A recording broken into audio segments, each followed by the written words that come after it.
What happens when a hard-working black man helps strangers on the highway, only to get jumped by a gang of bikers at a gas station?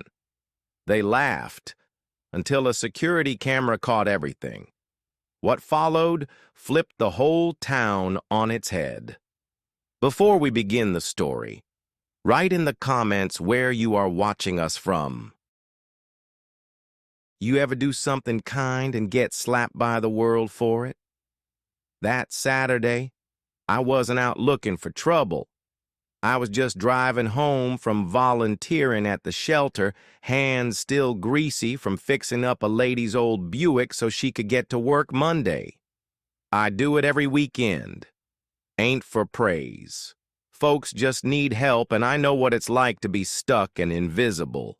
The sun was dipping low, smearing the Oklahoma sky in bruised orange. That kind of light makes the world look softer than it is. I was halfway down I-44 when I saw them. Young couple stranded on the shoulder, hood popped, kid in a car seat screaming his little lungs out. Now I could have kept going. Lord knows most folks do, but that ain't me. I pulled over. "Y'all all right?" I asked, already popping my trunk open. "Battery, we think," the man muttered, embarrassed. His wife looked exhausted, clutching a half-empty formula bottle.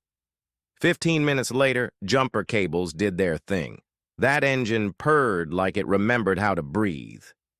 They looked at me like I was a magician, but I just smiled and told them, "Pay it forward, that's the deal."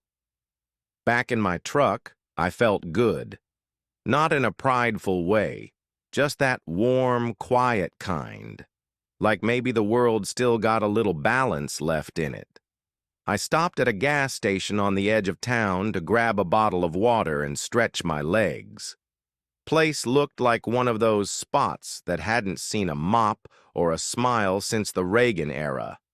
Lights flickered like they were paid by the hour, and in the far corner of the lot, 4 big bikes, all blacked out with skull decals, and, you guessed it, those proud little flags that whisper hate louder than they shout freedom. I saw them when I stepped out. 3 white men leaning on the railing, drinking something brown out of unmarked bottles.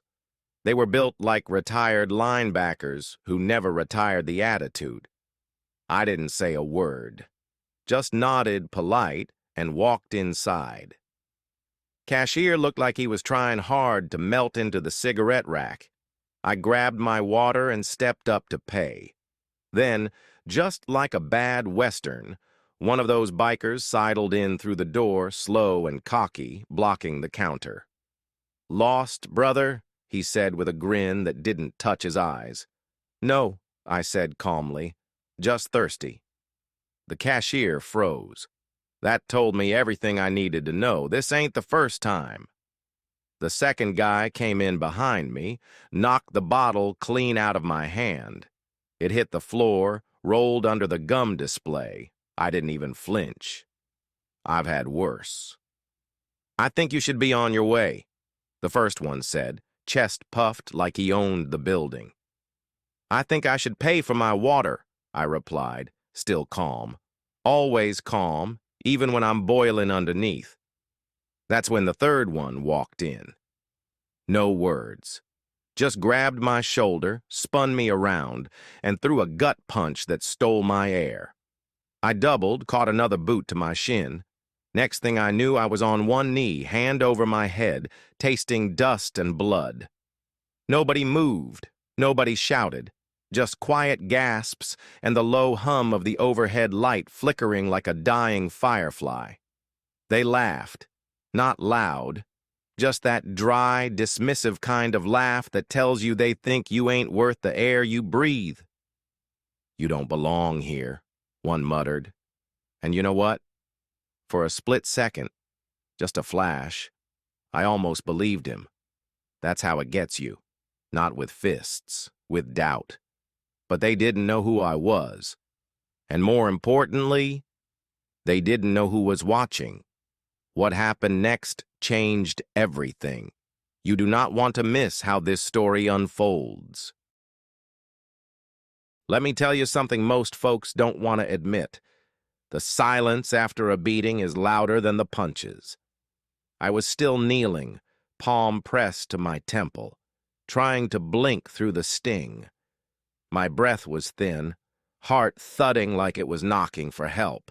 Those 3 cowboys, still standing there, all smug and swollen with power, like they just defended something righteous. Nobody said a word. The cashier had disappeared, probably behind the beer cooler, praying this whole scene vanished with him. And I was doing my best not to give them the satisfaction of seeing me fold. I've been knocked down before. Life got real familiar with me early, and I learned a long time ago, getting back up slow don't mean you ain't rising. One of them, tattoo across his neck, some kind of bird with claws, leaned in close, grinning like this was all sport. "Now you know your place," he said, barely above a whisper. That did it. I straightened up. My body protested, sure, but dignity? That never sat quietly in me. I looked him dead in the eyes, not with rage, not with fear, just tired knowing. That look older men give when they've seen the same movie too many times, and they already know how it ends. "Y'all done?" I asked. Calm. Low. They didn't like that. See, they expected begging, anger, or some kind of outburst. What they got was silence, lined with steel. That's the thing about grown folks who've been through it. We don't scream, we measure. The third one, bigger than the rest, stepped forward like he needed to reestablish the pecking order. But before his hand even moved, a voice cut through the stale air like a blade. "That's enough." It wasn't mine.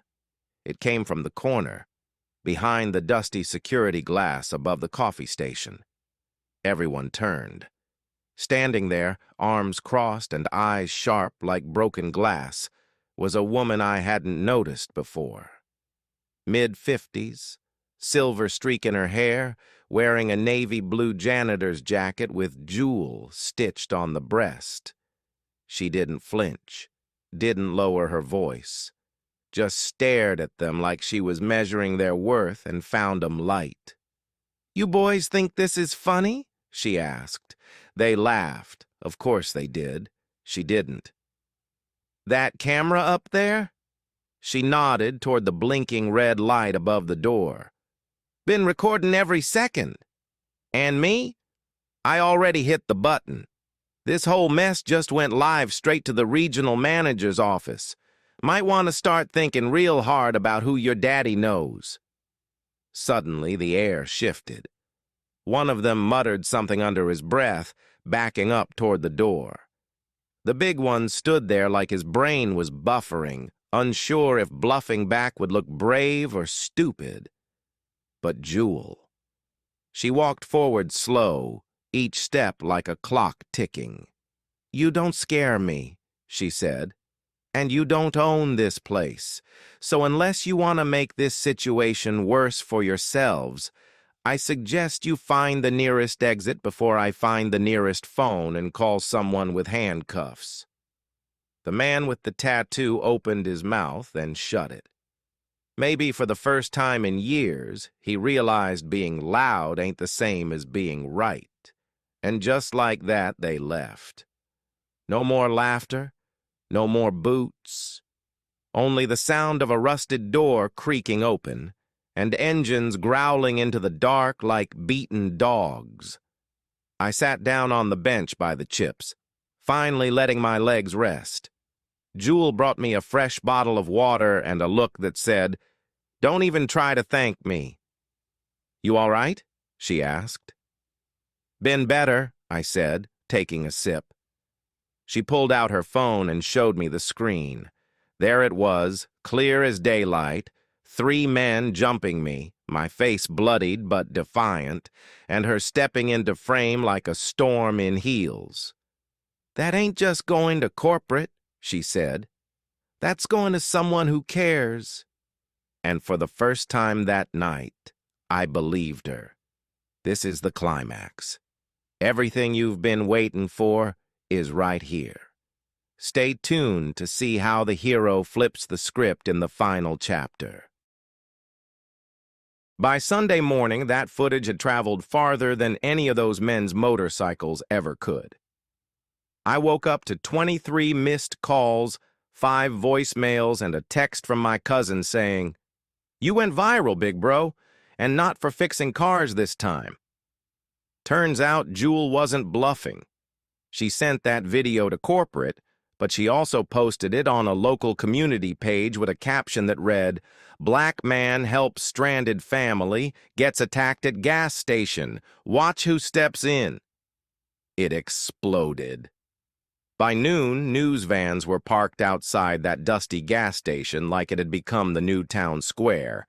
Reporters in pressed suits were swatting bugs while trying to pronounce Harris like they just discovered how to say it. And me? I wasn't hiding. I pulled up in the same truck I always drove, clothes still carrying the scent of motor oil and humility. Jewel stood near the pumps, arms folded like a general watching the troops land. She gave me that slow nod. The one elders give when you don't just survive something, you come out of it standing taller. One of the reporters, young woman with fire in her voice, asked if I wanted to make a statement. I looked at the cameras, took a breath, and said, "I didn't stop to be thanked. I didn't expect to be attacked. But I sure didn't expect silence from the folks who saw it all and turned their backs. No dramatics. No speech rehearsed in a mirror. Just truth." That clip got shared by pastors, teachers, veterans, even a senator who tweeted, "Respect is not optional. Justice is not negotiable." 2 days later, I got a call from someone I never thought I'd hear from again. My old shop teacher, Mr. Linden. White man, quiet voice, steady hands. He told me, "Jay, I remember you fixing my truck after school without asking for a dime. Just wanted you to know I'm proud, and I sent that clip to every board member in this county." By Friday, those 3 bikers had names. Names that showed up in public databases, attached to complaints and incidents folks suddenly had the nerve to report. One of them had a court date before the week was out. Another lost his job at a local factory. Turns out management doesn't take kindly to being splashed across the evening news wearing prejudice like a badge. But see, here's the part they didn't expect. The town started talking, not just about me, but about Jewel, about how she'd stood up when nobody else did, how she'd worked there 10 years, never taken a sick day, never raised her voice. And suddenly, folks wanted to know why she was cleaning bathrooms instead of running the place. Within a month, that gas station had a new sign out front. Same name, but new slogan. Fuel with respect. Jewel, she got promoted. Regional manager, and she hired 2 new young black clerks. Said she was tired of being the only one watching and the only one stepping up. And me? I went back to the shelter the next Saturday. Same tools, same smiles, same work. But now folks stop me in the grocery store, at traffic lights, even church, just to say, "Saw you on the news." I always nodded, said thank you. But inside, I wasn't proud of going viral. I was proud I stood up and someone stood with me. 'Cause that's the thing they always forget. They think they can treat us like ghosts, unseen, unheard, disposable. But we ain't ghosts. We're witnesses. We're survivors. And every now and then somebody hits record. Some stories ain't meant to be whispered. Share it loud. Let 'em know what happens when dignity meets a camera and the truth refuses to stay quiet.